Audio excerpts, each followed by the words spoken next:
Hello, beautiful people. How did you survive the eclipse week?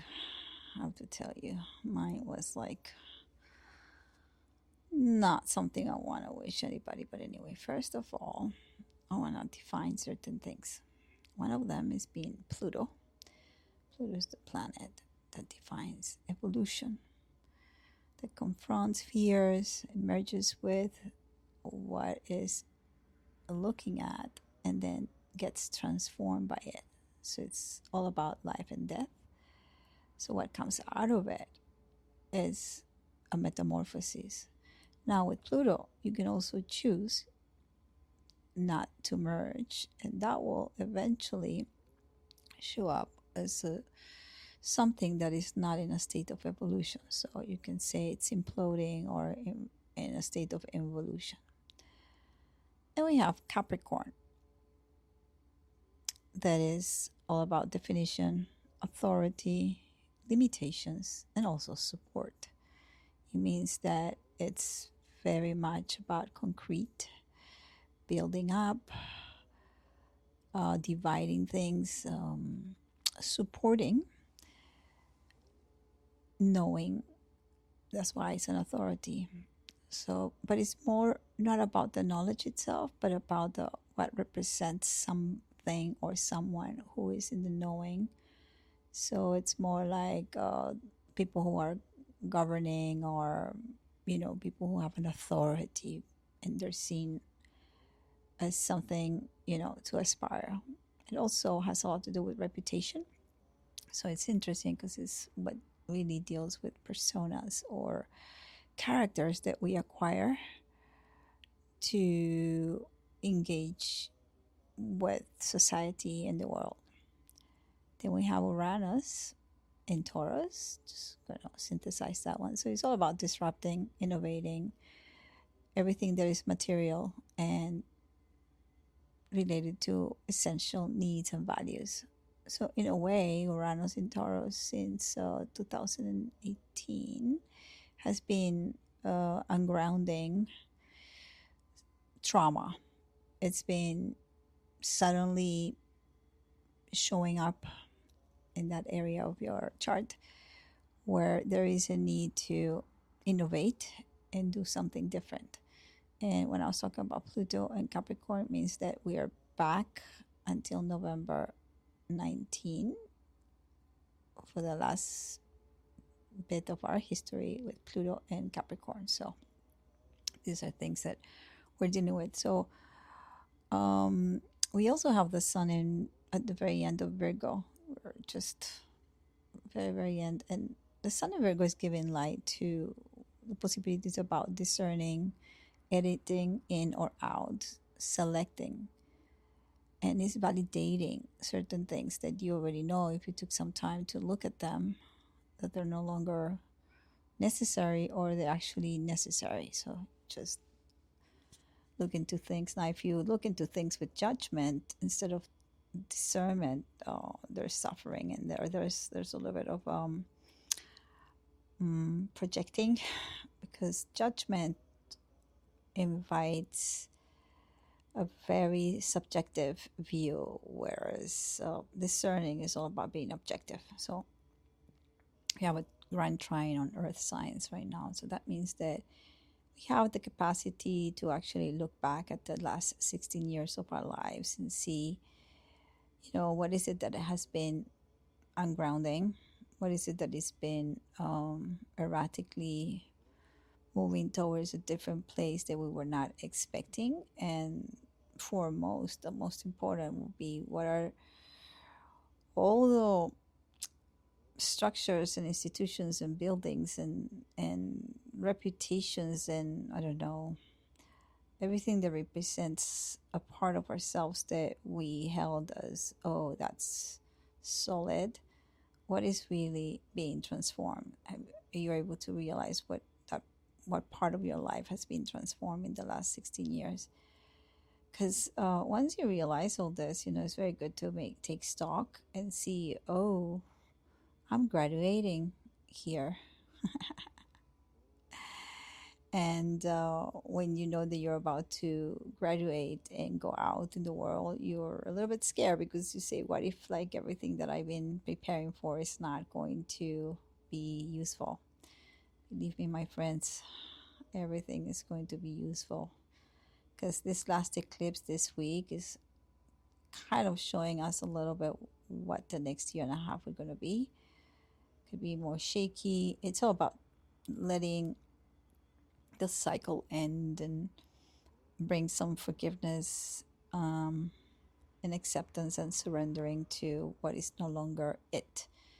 All those dreams that we had about certain things are no longer there. Can you come to terms, forget, and forgive yourself, and actually confront it with character in a way that, you know, be grateful about it, because no matter what that was, like, what was that? It actually made you grow, it made you evolve if you allowed yourself to. So it is a graduation. So spending time right now in contemplation of how you are relating, and mostly like how you're relating to other things, situations, and people, and mostly contemplating that possibility that you might be projecting some of your own shadows into the relationships. That's really good.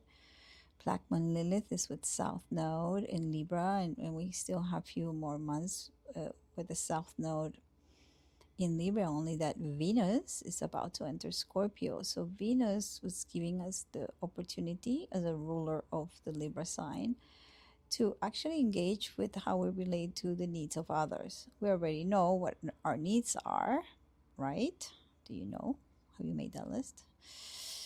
And therefore, when you engage with relating to others, there's always this leverage, and this kind of negotiation has to go through. But if during the negotiation you're still projecting your expectations, you're still upset about things that you're not working out because you're not confronting that Pluto, because you are running away from it, then whatever's going to show up, it can create a little bit of chaos there, because it is not true. You're just like projecting the light that you can't see in yourself. You're just expecting the other to serve that for you, and that's going to create some sort of conflict. So there's a good opportunity right now to contemplate what your shadows are. And if you don't know what your shadows are, just make a list of the last few like quarrels or misunderstandings or confrontations you've had with somebody, on a one-to-one basis, and contemplate on how you're relating to that. And maybe an idea would be to stop blaming the other and start taking some responsibility, Capricorn. Like, it's all about you becoming an authority. So the first thing that one has to do when one becomes an authority is to take responsibility and accountability, and engage in that before expecting the other to come and clean your room. Right? So when you contemplate about the last decade and a half, what was the main theme for you? Do you see a pattern happening during that time? What was it that you've been transforming? How have you become an authority in that area? Because if you have a little bit of time and revise that, you'll know you're ready for the new.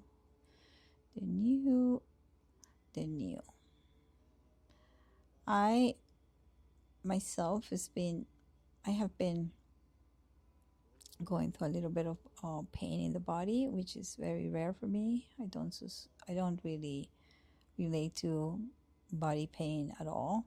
Probably a couple of times in my life when I broke a bone or something like that. So always the pain that I have felt in the body was always very acute and very uncomfortable. But there's this pain that suddenly happened, and I've been contemplating a lot in the meaning of pain, or what is it about the body that is telling me, like, in a very strong voice, that I shall look at it and investigate, because the pain is very acute. So I'm not going to share you exactly what is it that I'm dealing with, but what I want to talk about a little bit is about trauma. So you see, trauma means pain, wound. And we're all somehow being traumatized. We were born into families that they were not perfect. I mean, who has a perfect family? Nobody. We're born into societies that had a lot of like history about hating the neighbors and about creating war. We're born into situations that they seem to be ideal, but down the line we realize that they were either fake or they were corrupted, or why not? Like, it could be a bunch of stuff. So trauma is something that the whole civilization is dealing with, and I don't know if you read the book or heard Gabor Mate talking about this theme in the last few years. It's been quite amazing because trauma, he actually was on a documentary made about him called The Wisdom of Trauma. And he says that every human being who's ever been disconnected with his or her own needs ends up giving up his own sense of security, sorry, his own sense of authority or authenticity for security, a false sense of security. So we don't want to feel alone. We don't want to be left out. Therefore, sometimes we give up that own ability to be our own selves and be authentic, to have our own authority, and instead of losing the capacity of being taken care of or loved or whatever. So he says there's a disconnection, but the thing is, this a lot of this probably comes from a sense of trauma, a pain, something that it was inflicted probably violently when we were little, or not even.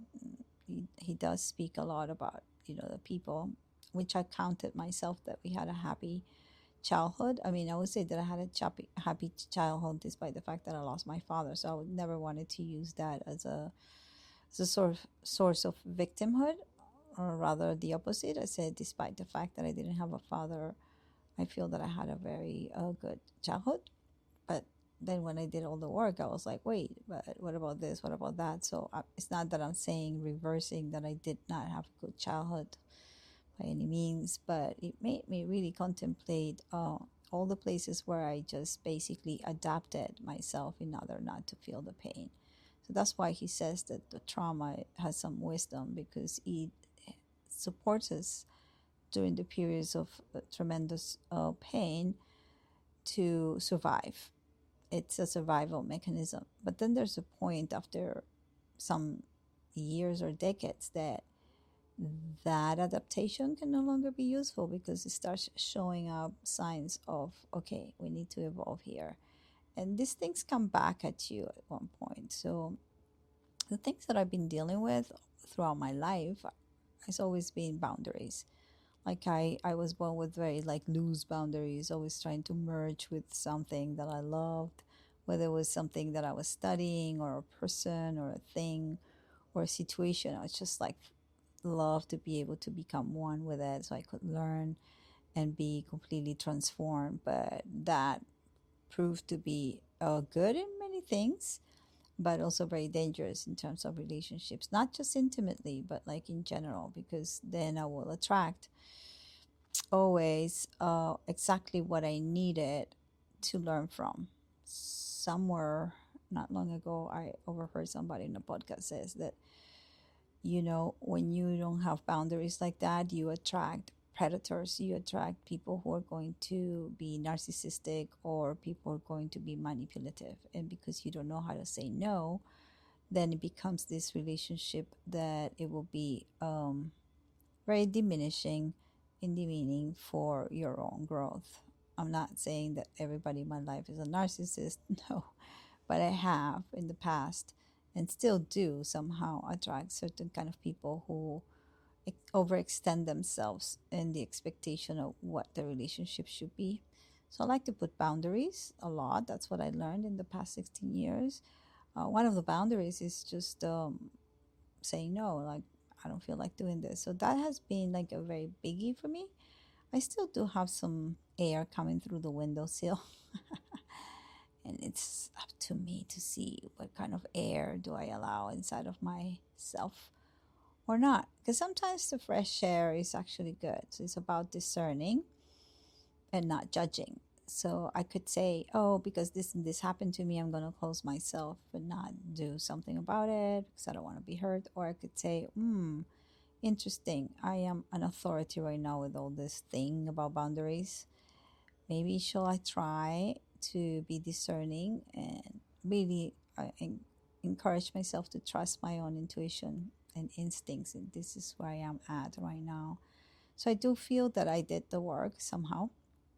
There's still more to be done. I'm not there yet. I mean, it's not that when you do the work, you arrive somewhere. It's just that you become so conscious about it that on a day to day basis, when you make decisions, you already know that that's a given in the sense that if I feel that anybody or anything or a situation is that which is going to um, trespass my safety boundaries, I just already know what to do. And sometimes it's uncomfortable for the others, but it is not for me. So that's what I've been contemplating and coming to terms. So one of the things that I also have been coming to terms is like I live so fully and so deeply with that one in Scorpio in the ninth house, balsamic with Neptune. I basically a lot of the stuff that happens or I choose to happen in my life is so intense that when it arrives, when it's fully lived and understood, it just arrives to a place where I have to move to the next level.